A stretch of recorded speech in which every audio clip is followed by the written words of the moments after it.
All right, coming up on this week's episode of Midlife Crisis, we have the Chiefs are finally dead. Bye-bye. Our fantasy football teams are dead. Yes, for at least for me, it's been a while. Sharon Moore's Michigan career is dead. Yep. And the hopes and dreams of John Cena's fans also dead. Also, Disney signs a $1 billion deal with OpenAI. What does this mean? Instacart is accused of AI price discrimination depending on where you live and where you're at. Slop is the word of the year. And much, much more. Let's get into it. Let's get it.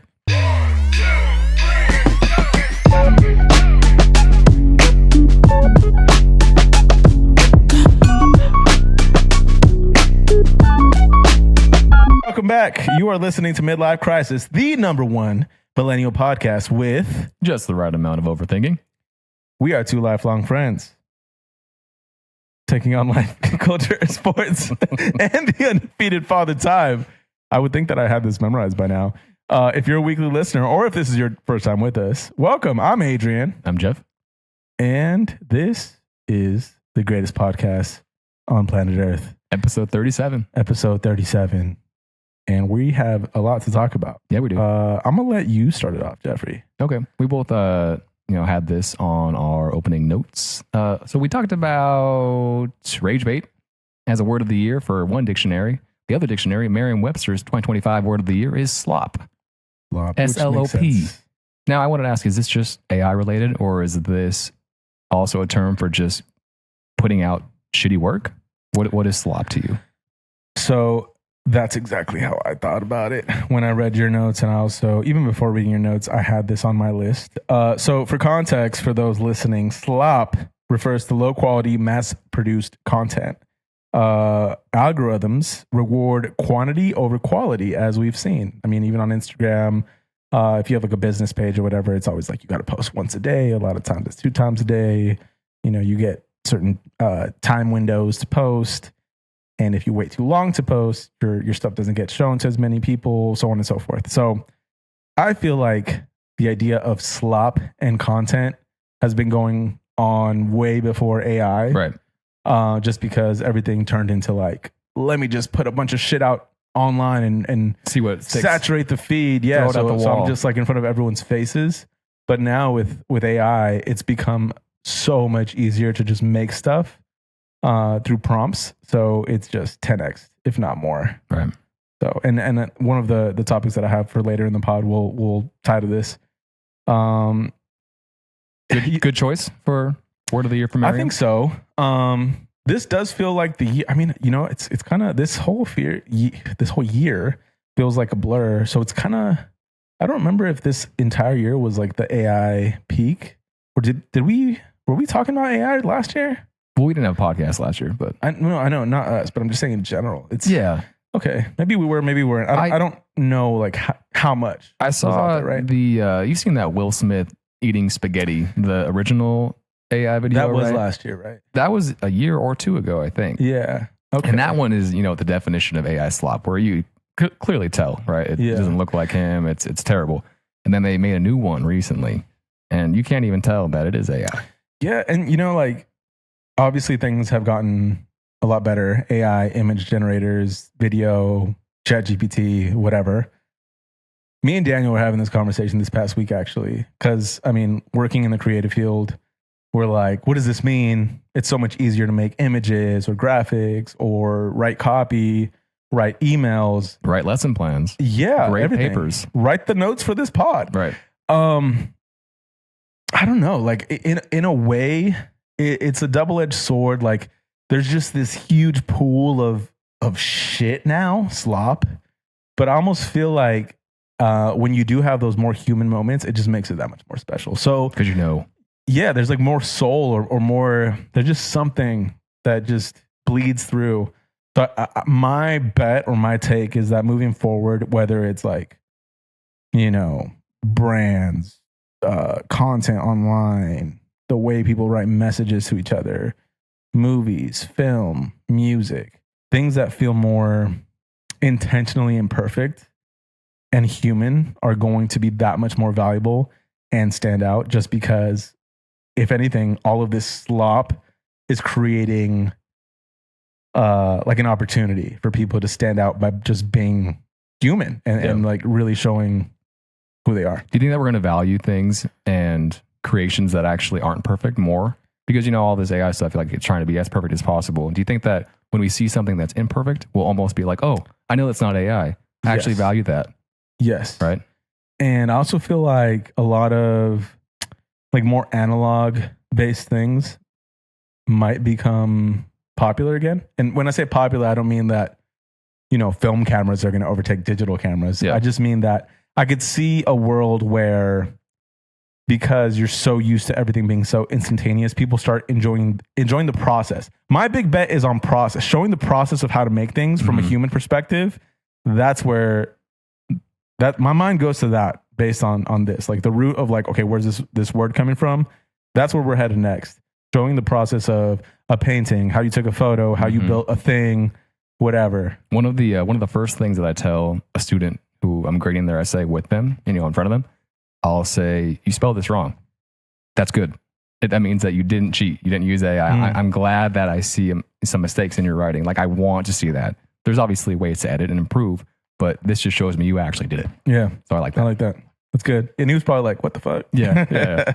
You saying that reminded me of something that I did not include on the notes, but I did see it on social media. I think it was some college professors are starting to do oral tests. Pause. Yeah, tests. Yeah. No, I get it.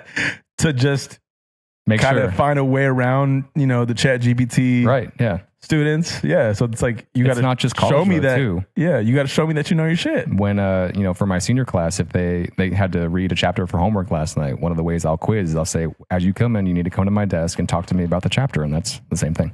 Yeah, it's so important, man. Being able to communicate your ideas and thoughts. So, but yeah. Anyway, in short, Slop, word of the year. Cool. Who would have thought? Here we are. All right. Next topic. Disney has signed a $1 billion deal with OpenAI. So for those that don't know, OpenAI is the company behind ChatGPT. Shout out Sam Altman. Disney reportedly partnered with OpenAI to explore AI-generated video and production tools. For additional context, AI is already used in pre-visualization when making, films. It's used for de-aging. Like if you have an actor that's like now in their 50s and you need to match them timeline wise for a movie that came out when they were like in their late 30s or whatever. Yep. And it's also used for VFX cleanup. Studios are under pressure to reduce ballooning production costs, and AI has opened channels or pathways to assist with that. It raises questions about creative jobs, IP protection, and storytelling quality. And this is in a way tied to like topics that we've brought up in the podcast in the past. It wasn't Disney specifically, but there was a platform that was doing a big bet on AI generated content where people can basically create their show.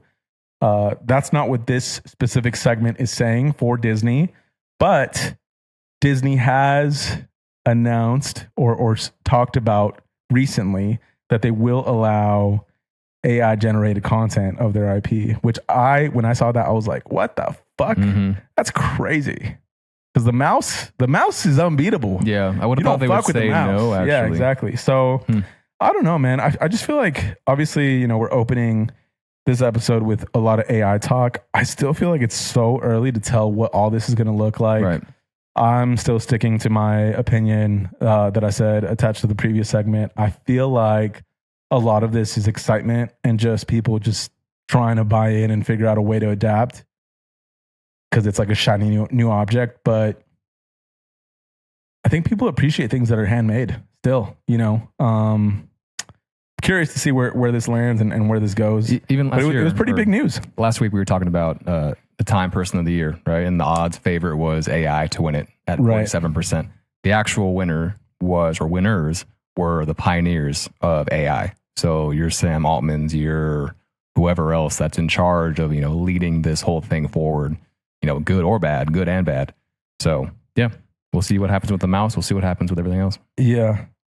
This was crazy news to see online because Disney's like the last company that I would see pivoting at all or even being open to being flexible with their intellectual property.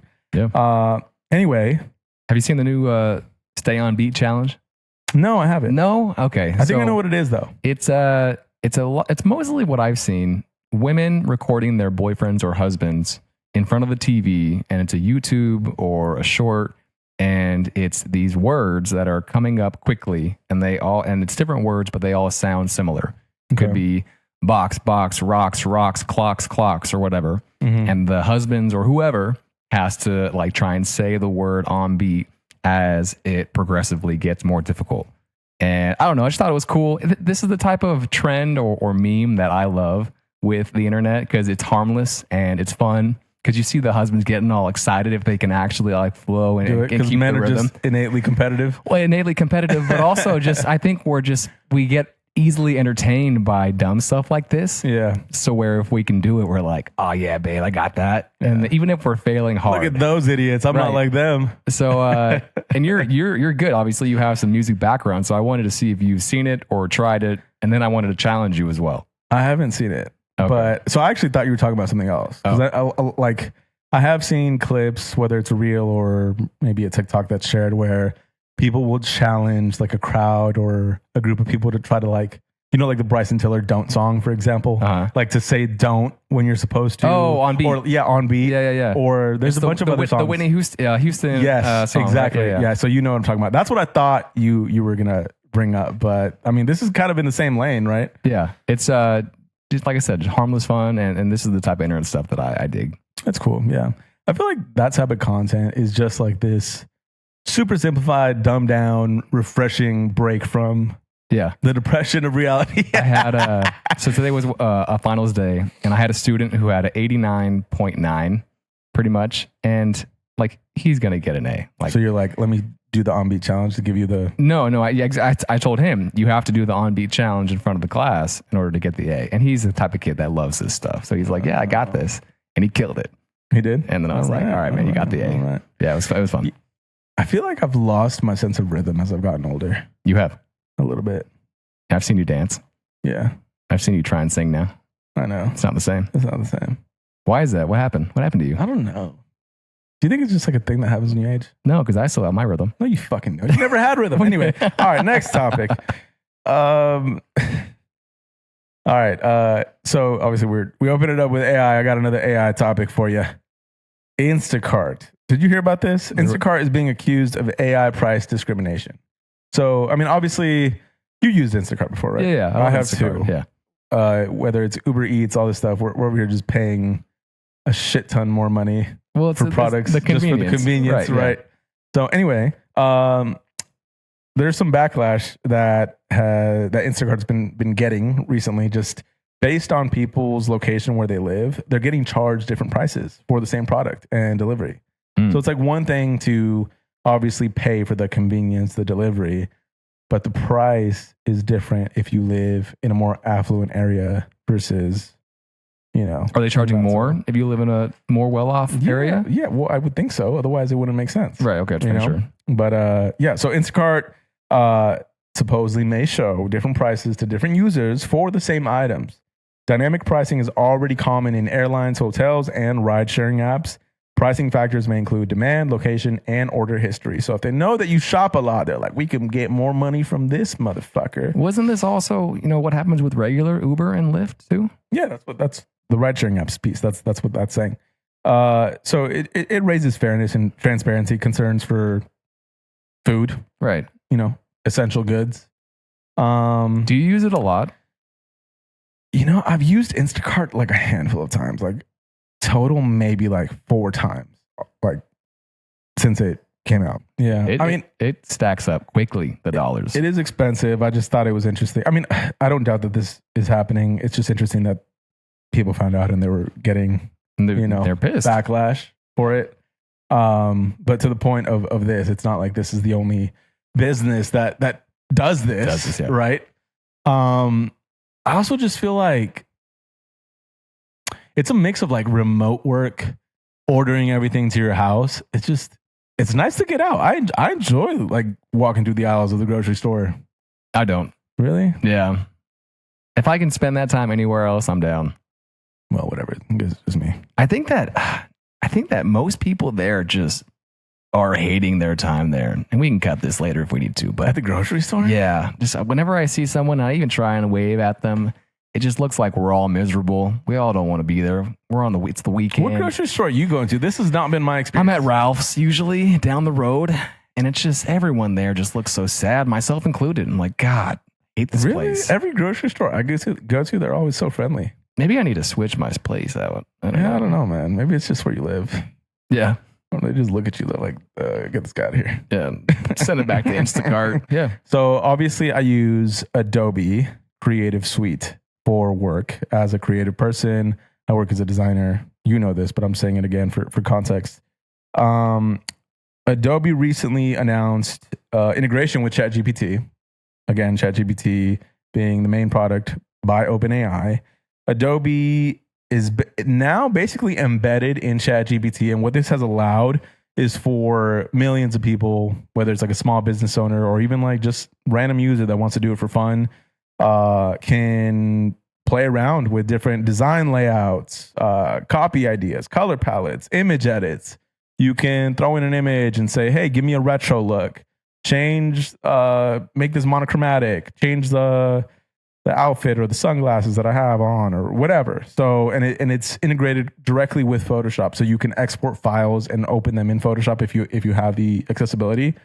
So this is actually directly tied to the conversation that I had with Daniel, like I was saying earlier. I just see it as a tool. I think it's good. I think it's good for people to have technology and be able to play with it. Does it still take forever to, if you say, make me a photo of my dog as a child or whatever, does it still take forever? Your dog as a child? Yeah, you haven't done that? Oh, you don't want? I don't have a dog. I have a child. Well, I saw like my child is a dog. Well, no, that'd be weird. That'd be weird. Well, but at one time, your dog as a child isn't weird. Well, they're both weird. Is it what? Yeah, that's what it is. So anyway, like I've tried to put prompts in to make AI images, just messing around with it once or twice, and it took forever to make the actual image. So then I was like, oh, this is stupid. It takes like 10 minutes. Yeah. So you beat me to it. I don't know. I feel like AI is just so inconsistent. It's so useful. Don't get me wrong. Like, again, going back to the conversation with Daniel, we were just talking about like something that we have to do all the time is create mock-ups of like clothing, packaging, whatever. And like, let's say you want to mock up like a duffel bag that you're designing, but you only have like a side angle and you want the front facing angle. You can toss it into ChatGPT and be like, hey, recreate this bag for me, but from the front angle. And in the past, you would have to go find a bag, take a photo, put it into Photoshop, mock it up, do all the outlining, throw the artwork on there. Now it's like, it's within seconds. It does take a little while, but it's useful. It's still saving you. So yeah, but it's on hours on whatever else. Yeah, I know I was making fun of you, but actually I know what the dog child thing. Right. It didn't work at all. It was a trend. It was a trend. Yes, people were doing it. They were putting in pictures of themselves or their friends, like or it was their dog. Like, what would my dog look like if it was an actual person? Yes. Right. Yeah. I know what you were talking. You made me think I was going crazy. I was like, wait, did I do that? Am I the weirdo? I'm just trying to trigger you, dude. Am I the problem? Morgan Wallen. All right. This one was funny to me. U.S. adults spend 700 days of their life hungover. Relatable. It sounds accurate to me on average. If we're thinking average U.S. adult, 700 days. So that's approximately 2 years of their life waking up hungover. My question, what does hungover mean? Spoken like someone that's always hungover. No.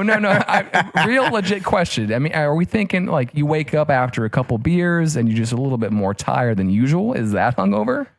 What's the threshold for, I'm hungover today? Well, I mean, personally, if I had a few beers and I just woke up tired, I'd be like, I'm good. You wouldn't think that you're hungover. The average person that maybe doesn't drink as much would be like, I'm hungover, right? Okay. So to your point, I do think it depends on the person. For me, a hangover is like, oh my God, brain fog. I can't think as quickly as I moving in can. slow motion. Or if it's really bad, it hurts to move. My head hurts. I just don't want to get out of bed, Yeah. But that's like extreme. So I feel like it's everything in between. Everything is all part of what could be qualified. Yeah, I think for me at least, if I wake up and I just know, if I can feel it the whole day, like I'm moving, my motion is slow. Is that a new trending word too now as well? What? Like, they're moving in a different motion, or their motion's different, or she's got him in a different motion. I saw that with Megan Thee Stallion and Klay Thompson. It was like a video of her and him smiling, and it was like, oh, she's got him moving in a different motion. I don't know. I've seen it, but I don't know if it's like a word that I've seen people use enough for it to be a thing. I'll ask my students tomorrow. Yeah. They're the trendy ones. Yeah. All right. Well, hopefully we can have less hungover days in the future. Or more. Everybody. Or more. Another hot take real fast. I actually think that it's okay to embrace your hangover. I've been wanting to say this for a few weeks. You know what I mean?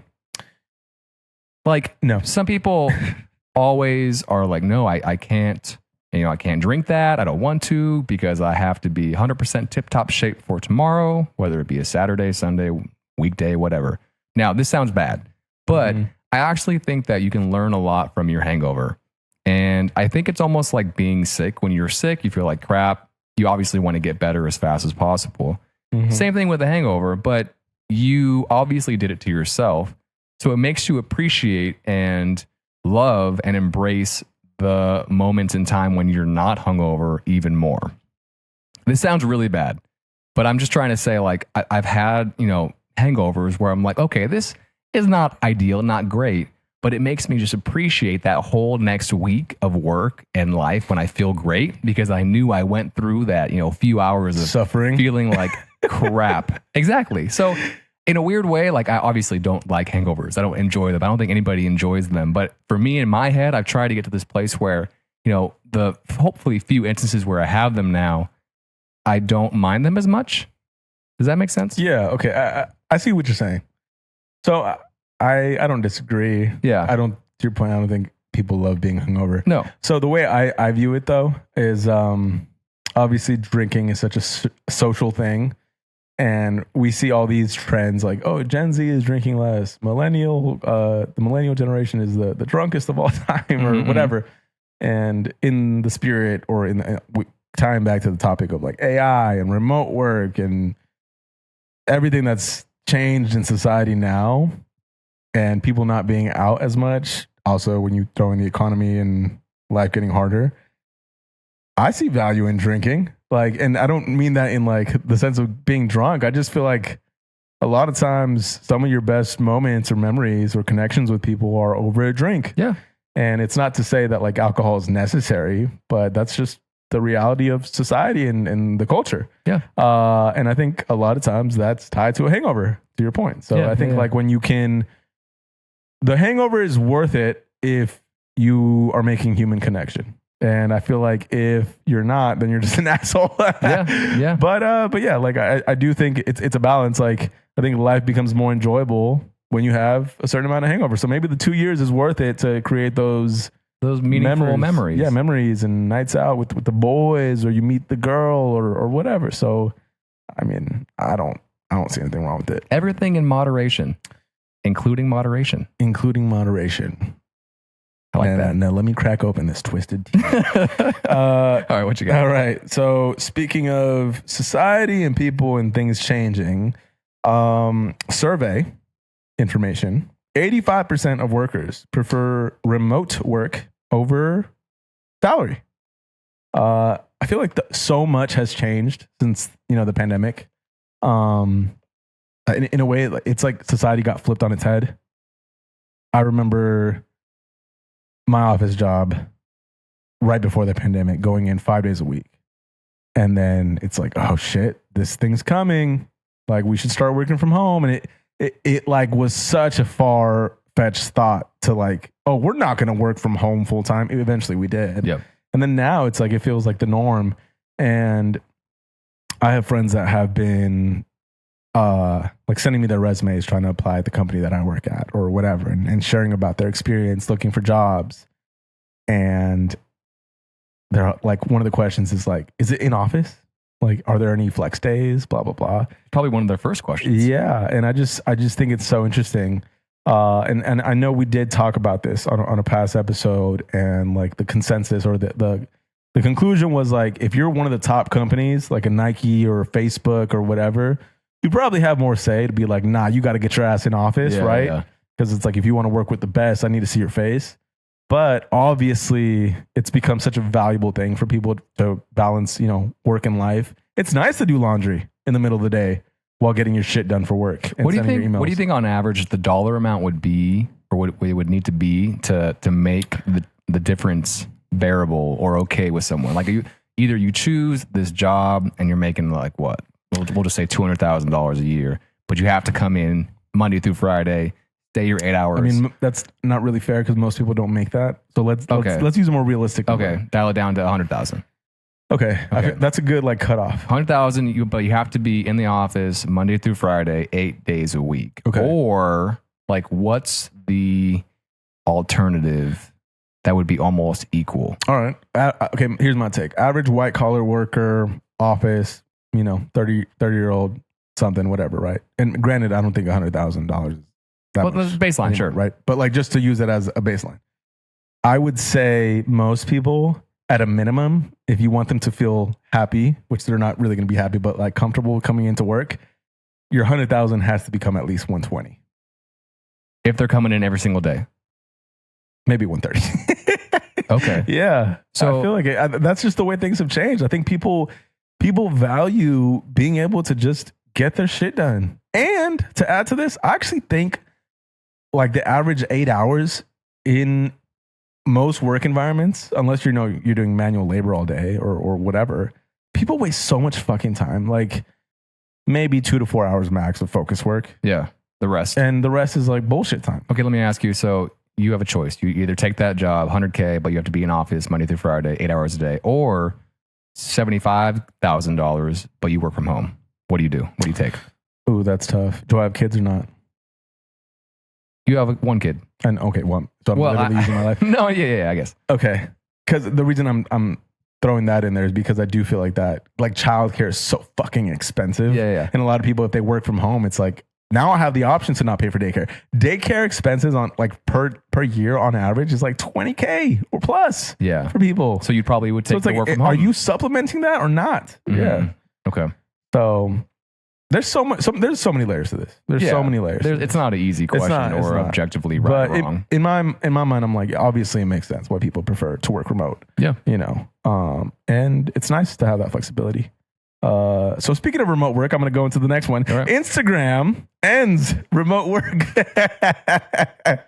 Speaking of the top companies in the world and being able to have their say, Meta mandates full return to office by the new year.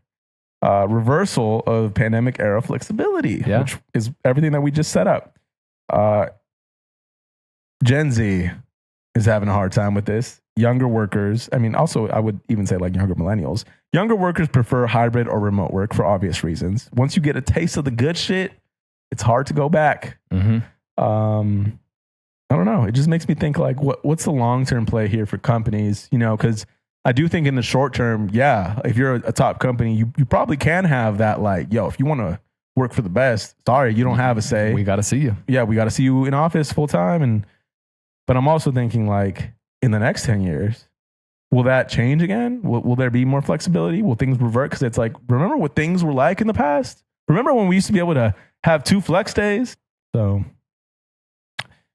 seeing this, though, makes me think a lot of other companies are going to follow suit.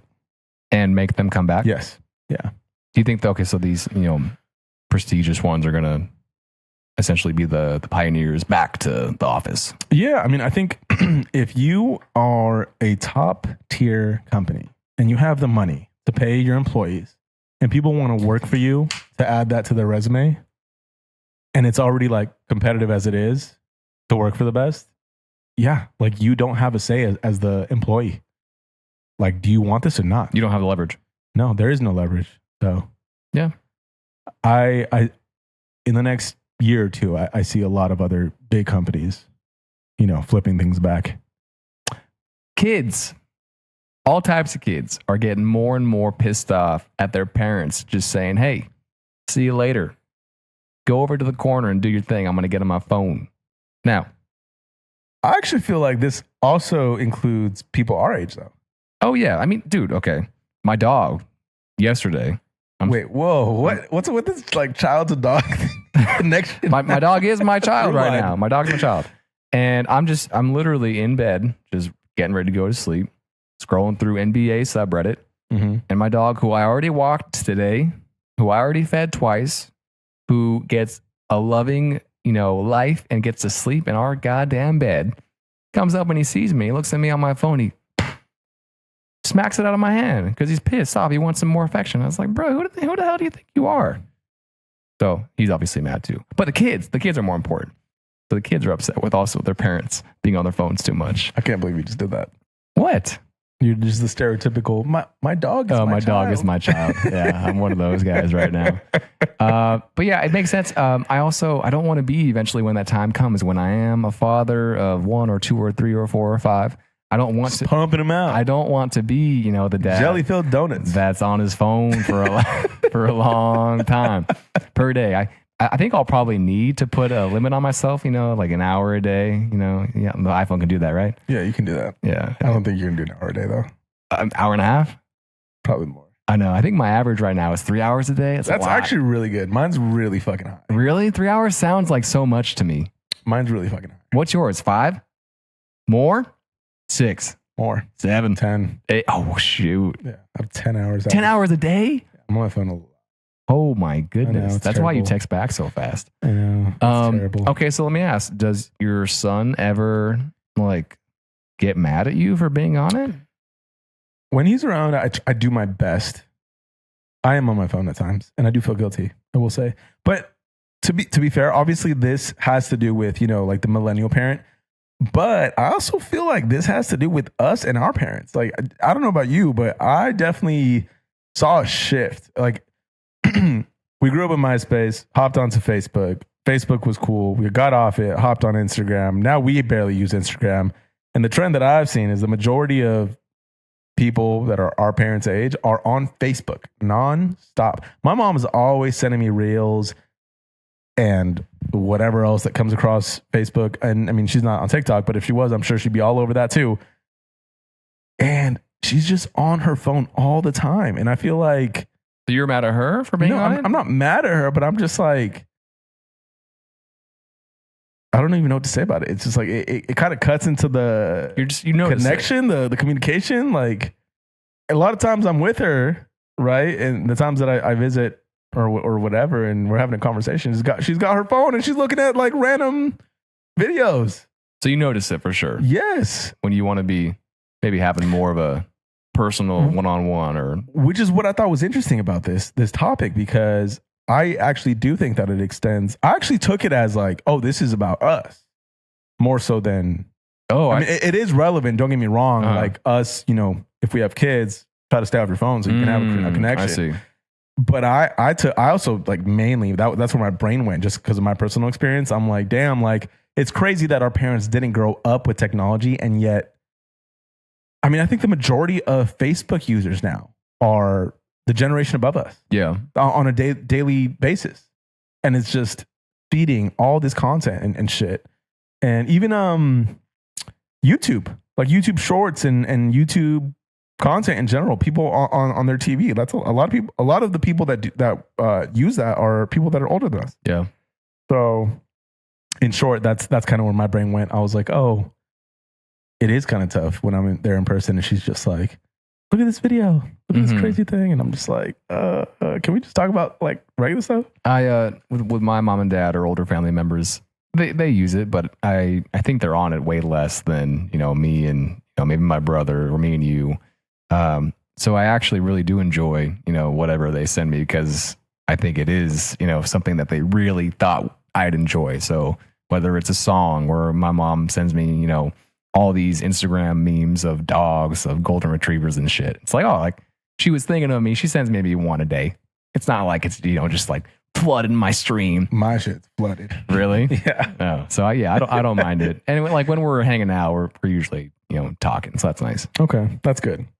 But in short, to wrap this up, yeah, like even us, we should probably be a little more aware of how much time we spend on the phone. Yeah, 10 hours. It's crazy. Just doing all this research for the pod. Yeah. I'm gonna blame it on that.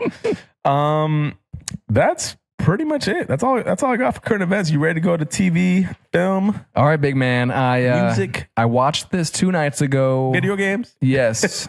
And everything else, media. I watched this 2 nights ago because you said you watched it, and I loved the first one in the series, Knives Out. The third one is out. It's called Knives Out. Dead Man. Wake Up, Dead Man. And you go first on your thoughts. Give me a score, give me a rating, and then also give me positives, negatives, neutrals. I'm probably going to be biased just because I love the first two. And I think the reason why I love it is because out of all the movies and content that I'm used to seeing, it is a whodunit style, but it does feel fun, different, refreshing. I'm going to give it a 7 out of 10. Solid 7 out of 10. Solid 7 out of 10. Rank them in order. The first one's the best. Yep, I'd agree. Second one is the second best. Really? Yeah. Second one is the second best. Glass Onion? Third one is the third best. Okay. So in the order that they came out, that's my ranking. And I think the reason why, though, is this one, it was good. It was good. I actually really enjoyed the unraveling of the story and everything, but it was so slow to start for me. Oh, It took a lot of setup. I was like, I don't get it. Like, when is it going to... When is Benoit Blanc going to show up? Yeah. We're not doing spoilers, by the way. This is a very spoiler-free review. Right. But yeah, it took a while, and I was like, where is he? Am I watching the right movie? Did they change the title? Like, I'm going to push back on that because I loved the main character so much. The main priest guy who we follow for the first 30. Okay, so I clocked this.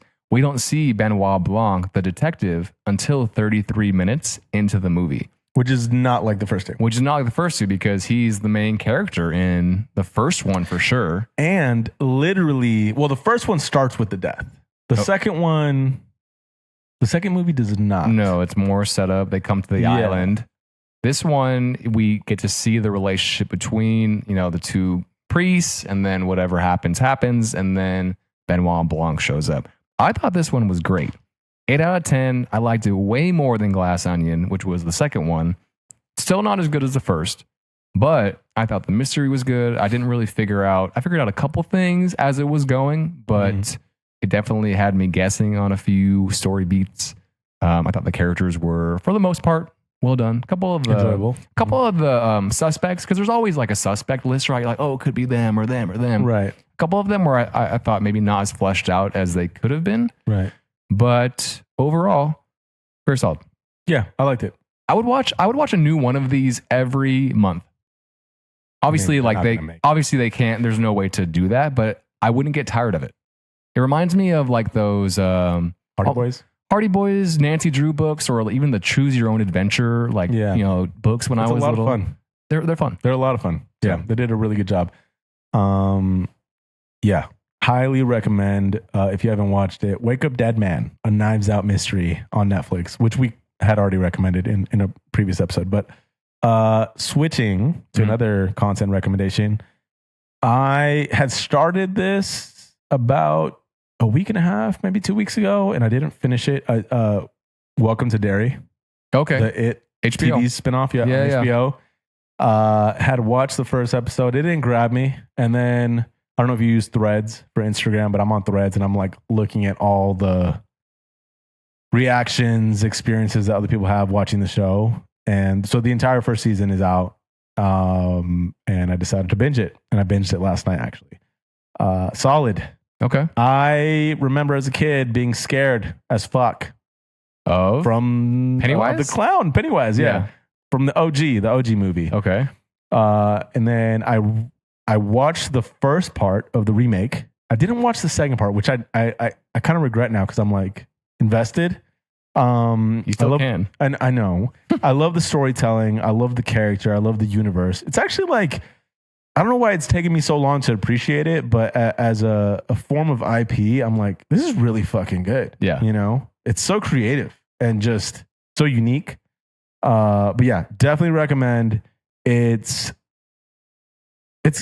good. Great story, scary, but it's not too scary, it's not right? Too scary. It's not going to make you have nightmares or anything like that. Some people might, but I watched the first episode and it was good. And then I stopped.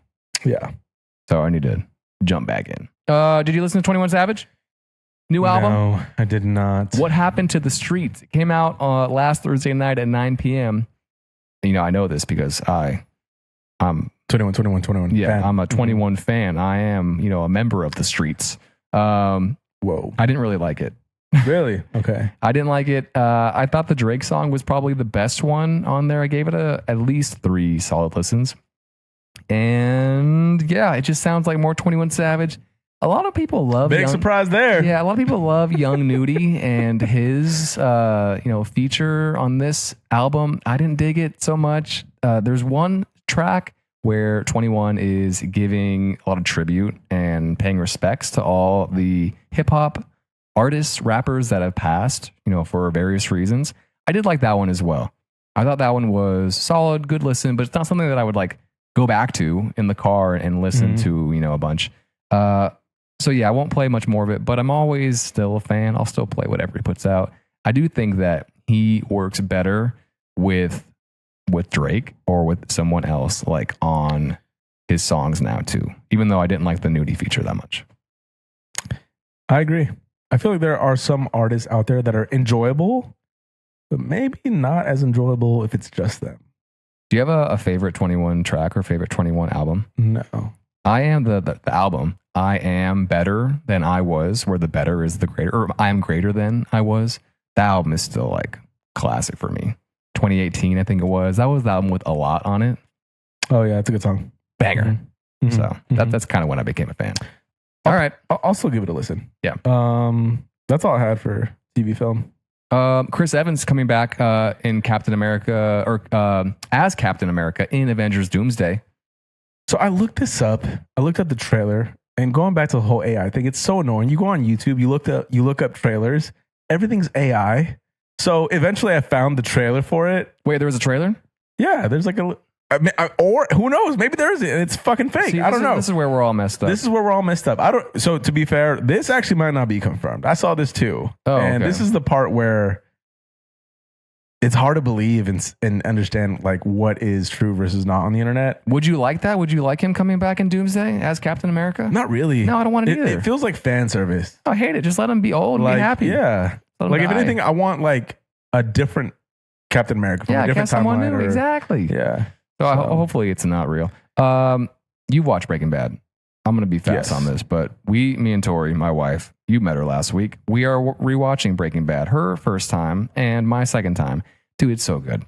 And we just got to the part yesterday, spoilers, where Walt kills Mike. And what? You remember that part, right? I know.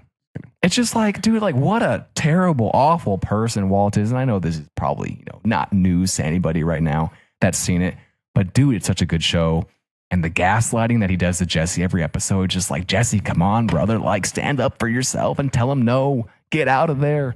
Especially Master manipulator. Especially like when I know what's coming and you know what's coming, but Tori does, and it's so fun. I don't know. I just wanted to throw that in there. We have 8 episodes left. Oh, to be a first time viewer again. Right. What's something else that you just wish you could experience for the first time? Sex. I'm just kidding. Anyway, moving on. All right. Should we go to sports? Yeah. Let's go to sports. Take us away. I don't have anything for this. All right. Yeah, I don't have anything for this, with the exception of John Cena retiring. Okay, let's start with that. All right. You came over and watched John Cena's retirement match last Saturday. With Little Cairo. Yep. With Little Kai, and he faced off against Gunther, the ring general, who now probably is the most hated man in sports entertainment / professional wrestling. Gunther made John Cena tap out. With a smile. He did. He smiled and he peacefully tapped in his last match. And he didn't say I give up, but he gave up. He gave up. Withdrew from the match by tapping out. He did give up. Yeah, he gave up. But I think, so here's the story. Everyone was so mad right away. Even like a couple buddies of me and Jason like texted us saying like, oh, bullshit finish. My students were mad. Like, why would they have that be the ending? And I don't think he gave up. I think he realized that his time is no longer now. You know how his song says, my time is now. Yeah. And he realized that, hey, it's been 22 years, 23 years of a career, a hell of a career, and his time was up. And it was time to just pass the torch. And he wasn't going to beat Gunther. I don't think he was giving up per se. I think he just knew that Gunther is, the man now. Gunther's the one going forward. He's going to be like the top heel, top bad guy, top menace in the locker room. And yeah, I thought it was actually a beautiful, well done ending. I thought he deserved and got the flowers that he has worked so hard for. And I know it's not about that, but yeah, I thought it was money. Well, I mean, like, we talked about this even before we watched, and like obviously you're the wrestling fan, I'm just the casual, but it's like basic storytelling. You have to have a villain. Yeah. You have to have an enemy. If John Cena wins in his last match, it's a lot less interesting. Because it's like everyone would be hype and like, oh my God, this is amazing for the moment. Yeah. And then the next week, it's like, wait, who's the bad guy again? Yeah. Whereas this leaves this sour taste in everyone's mouth intentionally. Yep. And it makes it that much more interesting and everyone wants to see him fall, which gives someone else the chance to be the main character. Yeah. And it's so interesting to me because, this match, this retirement run, it bled into, mainstream pop culture, right? Where everyone, knew this was, John Cena's final go. And like you said, it's wrestling 101 pretty much for on your retirement to go down on your back, which means you lose. Pause. And it didn't happen with Sting. Do you know who Sting is? The guy who also paints his face black and white. Mm-hmm. Last year he retired and he won, but that never happens. So John Cena losing his last match, fighting as hard as he could. That's how you do it. Yeah. Did Cairo enjoy it? Did Cairo like watching it? No. He didn't care, huh? He loves John Cena, but the whole time I was like, Cairo, you seeing this? He's like, I don't care. Yeah. I tried to bribe him to come over by getting him his Christmas gift early. Which worked. And I bought him a WWE Intercontinental Championship belt. Yeah. And he didn't really care. You saw the picture I sent you, though? Yeah. He did put it on. Yeah, he put it on for the picture, but he was like, no, I don't care about John Cena. Yeah. He will, though, one day. One day he'll be like, I remember being there and kind of watching that match. Yep. Maybe. All right, NFL stuff and fantasy stuff. I have just 10 quick notes. Run us through it. The Chiefs are done. It's over. The bad man is gone. Jason finally was shot and killed. Is this the Jason? The reference again? Yes. Yep. He's finally actually gone. It feels almost like a fever dream. Great callback moment. Yes, thank you. So they are out. And then unfortunately, Pat Mahomes tore his ACL. Never great. He'll come back fine. Everyone's thinking he's done or he's like, regressing. Maybe a couple parts of his game are, but he's going to win again. There's no doubt in my mind that he wins again and maybe not chases down Tom Brady as the GOAT, but he's probably number 2 right now. I can't figure out the Steelers. They whooped the Dolphins' ass last night on Monday Night Football. I feel like they either play great and win or play like dog shit and lose, and it just flip-flops every week. Bengals are probably, they are out. And they lost to the Ravens by a lot. Probably the disappointment of the season so far in terms of teams would be the Bengals just because of the expectations going in. The vibes are not great right now in Cincinnati, I will say. The Lions must run the table. They lost to the Rams, so they must go 3-0 in these last 3 games to make the playoffs. We will see. I think they can do it. I apologize to all Bronco fans out there. I have been the biggest skeptic. I've been calling the Broncos frauds for weeks now. Many episodes. And they laid the smackdown on the Packers. So I don't know what to think anymore, but they are not frauds. They are legit. Bo Nix leading the team. So we'll see. Phillip Rivers, 44-year-old Phillip Rivers defies the odds and almost wins against the Seattle Seahawks as a member of the Indianapolis Colts. But Jason Myers on the Seattle Seahawks kicks 6 field goals for the win. That's crazy. No touchdowns, only field goals for the Seahawks. Josh Allen's going to win the MVP after he runs the table and he just beat the Patriots. I think he wins. The Jags are actually really good this year, and they're pretty scary. Trevor Lawrence had the game of his life, and they won 48-20 over the Jets. The Raiders are terrible. And last one, J.J. McCarthy, the Vikings quarterback. Good for him. Former Michigan alum. He's playing much better now, and he did the gritty going into the end zone this week. And I thought that was really cool. Nice. You went through that pretty fast. Yeah, I was talking very quickly. Hopefully everyone can stay up with it and listen, or not listen, but understand what I was saying. No, I'm sure everyone can. And last thing, we both lost. I lost in the fantasy football playoffs in both my leagues that I made the playoffs in. So I'm out. That's pain. A lot of pain.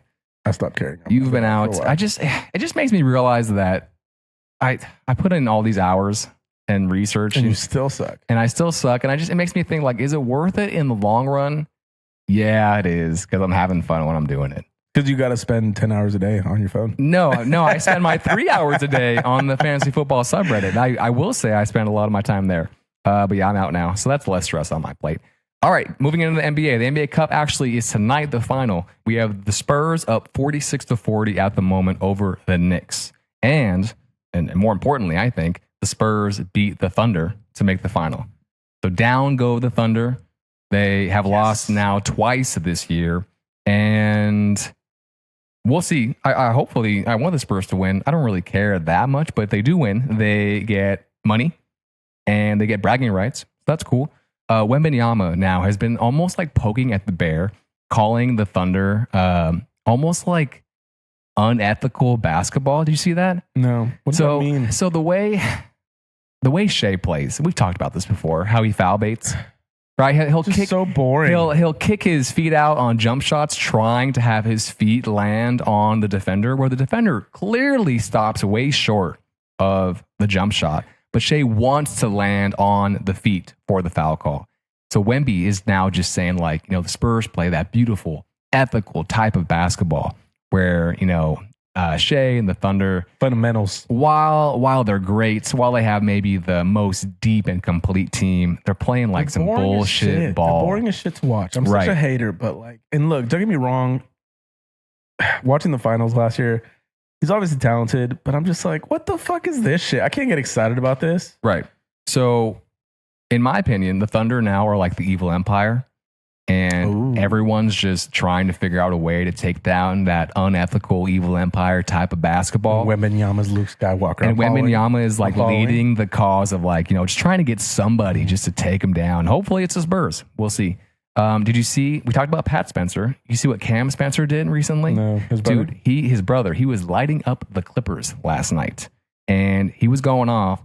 And he said, he didn't say hold my beer. He said hold my spreadsheet.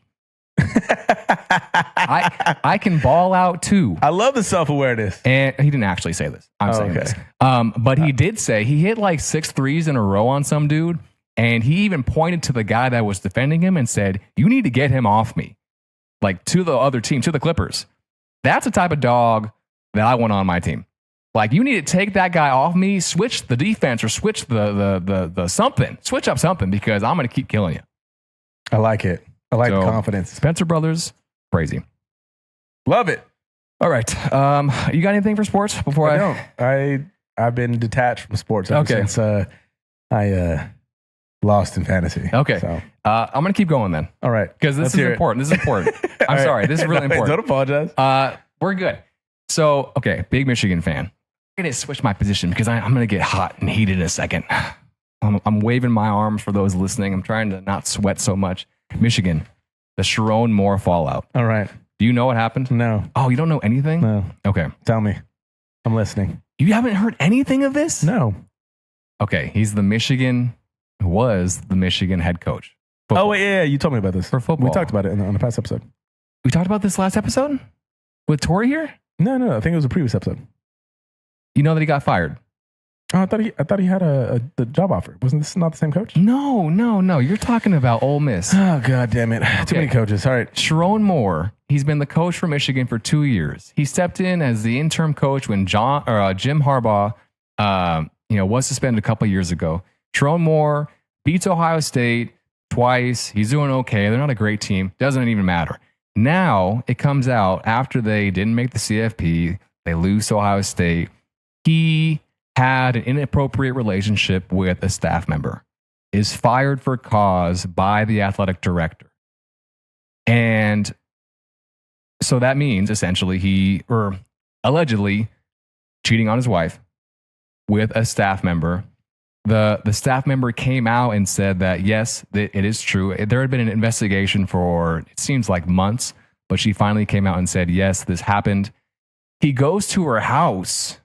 And from what it sounds like, he was arrested for breaking in and aggressive. Yes. And from what I read, he threatened his own life and they arrested him, took him in.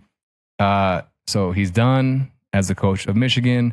This obviously leads to so many things down the line. I feel bad for his family. I don't feel bad for him because he made his own bed, but it's just an embarrassing, terrible look for the school. Not good for the AD either, because I read that someone, or maybe even Sharon Moore himself, had said that he was having mental health issues, and the AD knew that, didn't do anything about it, fired him without him having proper representation there. And then that's when he like drove over to the ladies or the girlfriend's house. Crash out. Yeah, and crashed out and said, you ruined my life. And then all this stuff happened. So I don't know. It's just, as a Michigan fan right now, it's like, wow, like what's going on? This is like a TV drama. This is crazy. Dude, this is soap opera stuff for men like me. What a terrible way to find out too, by the way, if you're the wife. Oh my gosh, I know. So she's sticking by him, it sounds like. From what I've seen, she's probably for now. She's I don't know if she's come out and made a statement, but what I saw is she was in public with him. Yeah, I just think there's a lot of, bad shit that's been going on with Michigan sports the past few years. So everyone's calling for the AD to be fired. The hockey program was caught like forging COVID forms or something like that recently. There was a Connor Stallions thing with Michigan football where he was stealing signs a couple years ago. There was Juwan Howard, the coach of Michigan basketball, a couple years ago. I was watching this game live. He slapped a coach on the other team and was, obviously like punished for that. Recruiting violations all over. So I don't know, man. Just Michigan sports in general right now. Michigan mayhem. Not great. But then you look at our basketball team, we're 10-0 and we're number 2. So it's like, what do you feel? Michigan magic. I don't know. That's my crash out for the week. Damn. Who needs TV when you have Michigan? I know. That's all you need. Okay. And then the college football playoff starts this week. So we'll watch that. All right. Thank you for that. Yeah. Every single episode, I'm like, all right, time for sports. Go ahead, Jeff. What's Jeff going to crash out on this week? Fernando Mendoza. I'm like, hold on, Jeff. Make sure you drink your water. I know. I'm actually sweating. You can see it on my face right now. Fernando Mendoza won the Heisman, the quarterback from Indiana, and he thanked his mom in like a beautiful speech. He deserved it too. And then the quarterback from Vanderbilt, Paiva, I think his name is, Diego. He said, F the voters. Yeah. What a little bitch. Just come on, brother. Take your L. Take it on the chin. Yeah, it's okay. Take it on the chin. There can only be one winner, dude. Like, relax. Yeah. He's whatever. Okay. But I mean, also, like, it's an age thing, right? Like, when you're that young. Maybe. I don't know. Well, he's not that young. That's the thing. He's like 27 years old. So, I mean, yeah, I guess. Whatever. He's old as hell. Yeah, that is. All right. What's your hot take this week? I don't have one. I do not have one. Okay. For this week. I put down that I want a new and soon to be hopefully like classic Christmas album or a new great Christmas movie to come out, because I don't think there's been like a classic Christmas album or movie that's from the recent years that everyone is like, oh yeah, that's going to be a banger that's going to stand the test of time for years. I don't think it's going to happen ever. I guess that's my hot take. I'm echoing yours.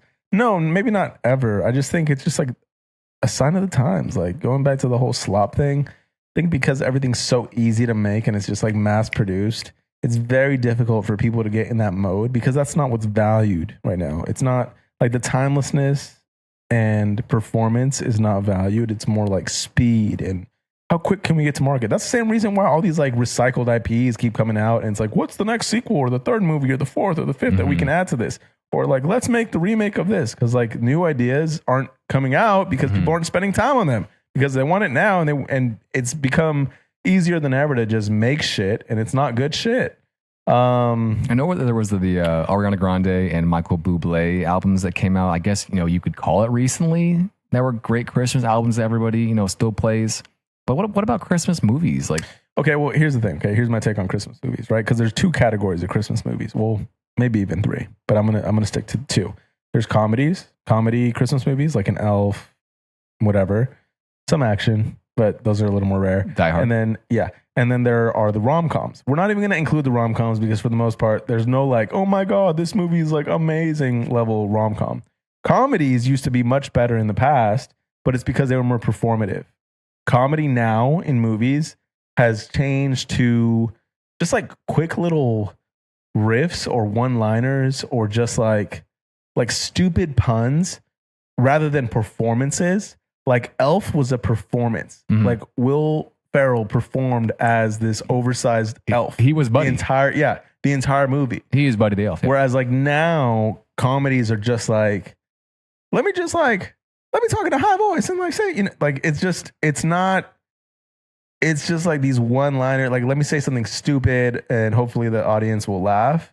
And I think like from a comedic standpoint, I mean, I'm not a comedian or anything. I actually got this from a reel where a comedian's like critiquing like what's wrong with comedy in the modern day. And this all ties back to the whole slop thing is people commit less to the bit or the character or whatever because they don't need to, because everything's just like quick.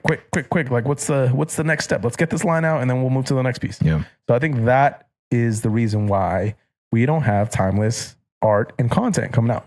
But I don't think it'll be like that forever. And that's not to say like nothing good has come out recently that, is Christmas themed. Like I loved Guardians of the Galaxy Christmas special, holiday special, but it's still recycled IP.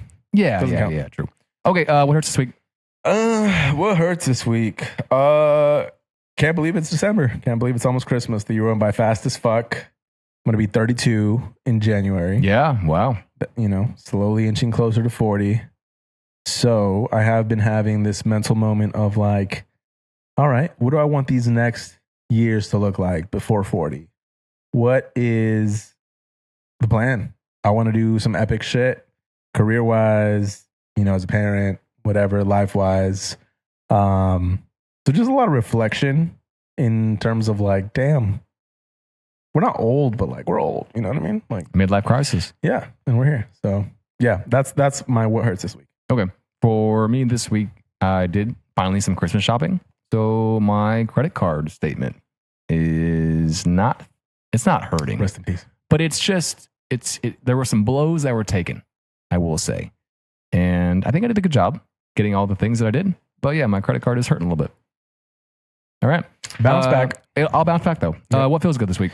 What feels good. So this past weekend, we went to San Diego, took a little Cairo with me, went with my brother, my nieces and nephew, my sister-in-law. It was for my grandpa's birthday. Don't ask me how old he is, and I don't want to ask.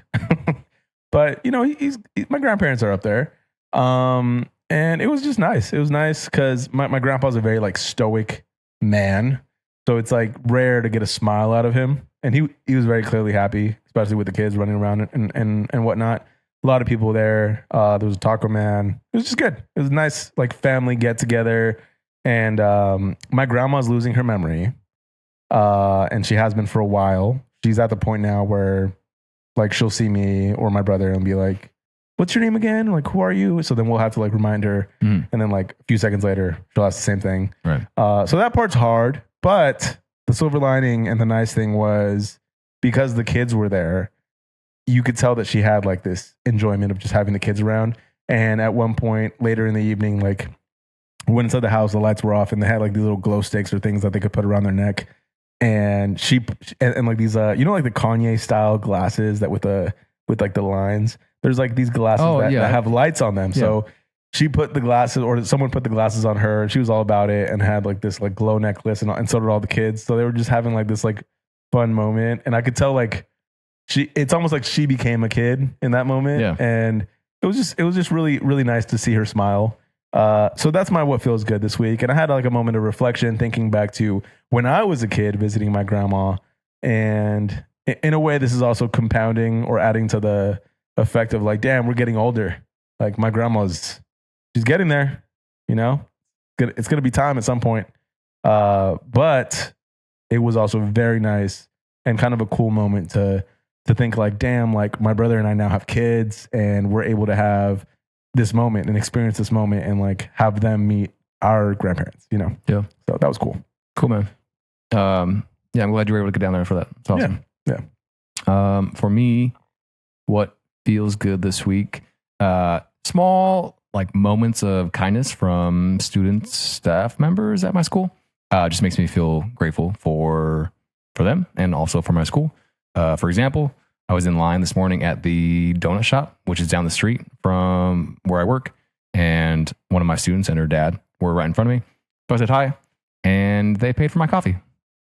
Nice. And I was like, damn, just so unexpected, didn't have to do it, but just made me think like, thank you. Obviously, grateful for that. It's really cool. Just like small things of kindness like that just kind of made my week. A couple students gave me some nice gifts or gift cards, for the holidays. So yeah, just excited for the break. It's coming up this week, but we'll see what happens. That's dope. Yeah. That was a good feeling. Yeah. Having moments like that. Yeah. We'll see what's in store. All right. Our draft this week is the worst things that you the worst things that you could say at the office holiday party. Yes. You which should is not say these things. perfect timing because I have my office holiday party, which is actually an offsite holiday party, on Thursday. Okay. So 2 days from now. don't say these things, Adrian. I will not be saying these things, hopefully. Don't say these phrases. Don't ask these questions. You want to start? I'll let you start. Oh, you're going to let me start. Okay. Yeah. This one's going to be a hard one because they're also nuanced. Like there's nothing that I wrote down that I'm like, oh, this is the one. This is number one. I do like this one. Wow, you clean up nice. You should dress like this at work more. Oh, just a backhanded compliment. Don't say that to anybody. Mine are all just blatant HR violations. Okay, let's hear it. First one. I'd like to shake you like a red nose. Like a red nose? Right. That's what I was going for. Like Rudolph the red-nosed reindeer. Like, I'd like to shake you like a red nose. Oh, God. Terrible. Wouldn't work at all, but you definitely shouldn't say that at your office Christmas party. All right. Go ahead. I may not be Santa, but want to sit on my lap anyway? Nice. Shout out to Dylan. Also put that in there. I had to throw a little sauce on that one, but that was a solid suggestion from Dylan. The one that I had, which was very similar, was I brought my Santa outfit if you want to sit on my lap. So that's not my second one, but you took it. Mine's better. Good. Next one for me. I might just come down your chimney this year. Whoa. Fired. I think that one's my best one. I think that's my That best one. sounds like something I would say after some tequila shots. Don't say that at work, people. At your Christmas work party. That one's going to be tough to beat, I think. You want to go play in the snow? If you know what I mean. I know what you mean. Okay, we're just going to go basic now. Were you naughty or were you nice this year? Don't ask that at your Christmas party. Yeah, don't do that.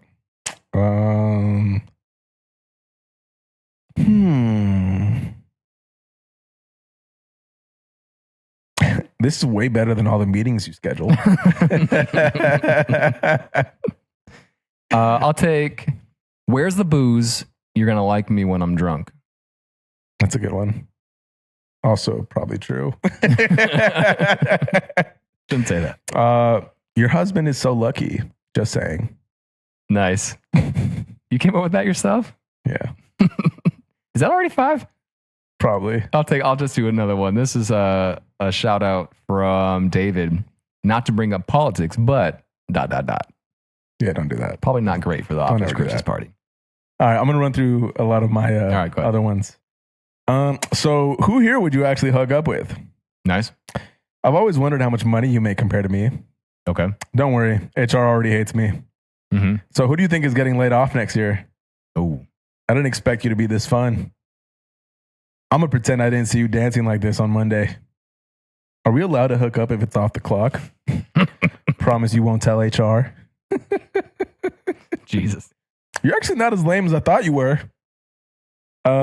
You don't seem this fun when we're in the office. You're actually not annoying tonight. That's it. Nice. Money. Where my ho-ho-ho's at was my last one. That's a good one. I had a Christmas sweater that said that. Yours. I think I remember that one too. Yeah. All right. Well, next week we'll be back. We have one more. Hopefully, if we don't say these things. Oh, hopefully, yeah. Don't say these, right? Don't say these things at the holiday party. I've never had, we've had like holiday themed, I guess lunches, but we've never had a Christmas party, obviously at like our school. So we have a holiday department party every year, and it's always a great time. Yeah. But yeah, these are things I would definitely stay away from. Yeah. Cool. All right. Well, thanks for listening. Thanks for hanging out with us. That was episode 37 of Midlife Crisis, the podcast with just the right amount of overthinking. The #1 millennial podcast, the best podcast in the world. Yes. All right. And I'm gonna end it with this. Next week we're gonna have your dad on the pod, right? Yeah. Rodney Warren is scheduled for Monday evening. Yep. And it's gonna be, the theme is just reflecting on the year, looking forward to the next year. We could, talk about a variety of things. Obviously, your dad, he's turning 60 in a week or two. and he's retiring in a year. So lots of things, lots of wisdom to absorb. discuss. Exactly. It's gonna be fun. All right, players, have a great week, and we'll see you soon. Yes, we will. Bye. Bye.